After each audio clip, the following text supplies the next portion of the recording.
میرا سوال یہ ہے حضرت سے کہ جب یہ غسل کا جب مرحلہ آتا ہے تو اس وقت جو مردے کے کفن میں میں نے خود بھی دیکھا غسل دیتے ہوئے کہ وہ کافور ڈالا جاتا ہے، تو اس کی کیا حقیقت ہے؟ ایک تو یہ سوال ہے۔ دوسرا یہ کہ میں نے اپنے ہی گھر میں جب ایسا انتقال کی صورتحال ہوئی اور میں سارے معاملات دیکھے تو وہاں میں نے خود بھی محسوس کیا کہ وہ 2-3 دن تک وہ کافور کی خوشبو جو جس وقت کفن میں ڈالی جا رہی تھی وہ محسوس ہوئی گھر کے خاص حصے میں۔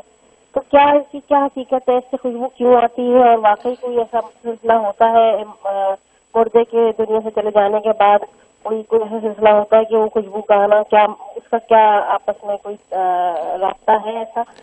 جی بہت شکریہ، تھینک یو سو مچ. آپ کے دونوں سوال بڑے امپورٹنٹ ہیں، لیکن میں مفتی صاحب سے رہنمائی لینے سے پہلے صرف عرض کرتا چلوں، ہمارے اس پروگرام میں یہ اسلامک ٹاپک کو اور اپنے ایوری ڈے ایشوز کو ڈسکس کرنے کے 2 ریزنز ہیں. ایک تو ہم مفتی صاحب سے رہنمائی لیتے ہیں کہ ہمیں ان مسائل کے بارے میں ایجوکیشن ہوتی ہے، دوسرا ہمیں موت بھی یاد رکھنا چاہیے.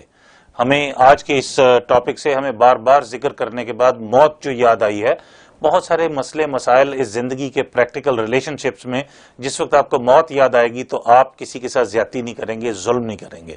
تو میں سمجھتا ہوں کہ یہ اس کا ایڈیڈ ایڈوانٹیج ہے. سو مفتی صاحب 2 سوال ہیں مسز علی کے.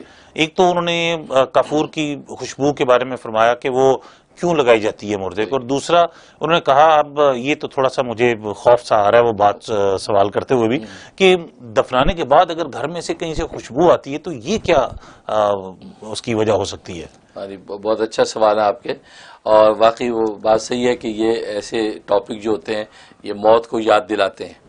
اور نبی پاک صلی اللہ علیہ وسلم نے فرمایا کہ کفا بالموت واعظا، کہ تمہارا بہترین واعظ خود موت ہے. یعنی کسی واعظ کی بات سن کر آپ اپنے دل کو فگار آنکھوں کو اشکبار کریں، آخرت یاد کریں، نہیں، اپنی موت یاد کرو، دوسروں کی موتوں کو دیکھو.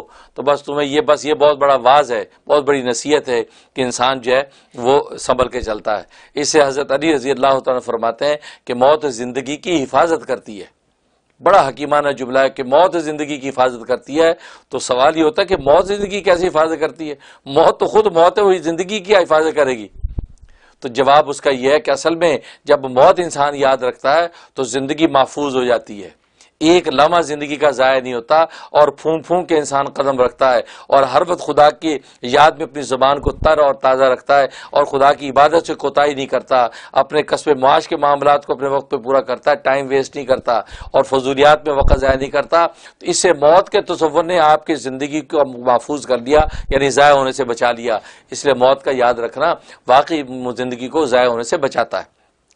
باقی جو پہلا سوال کیا ہے، کافور یہ سنت ہے، خود نبی کریم صلی اللہ علیہ وسلم نے اس کا حکم فرمایا، اور مردوں کو دفن کے وقت جو ہے کافور لگایا جاتا تھا، اور آج تک جو ہے اہل اسلام کے اندر یہی راج ہے کہ کافور اس کے اوپر لگایا جائے، تاکہ اصل میں مردے کو پورے اعزاز کے ساتھ اللہ تبارک و تعالیٰ کے ہاں پیش کرنا ہے.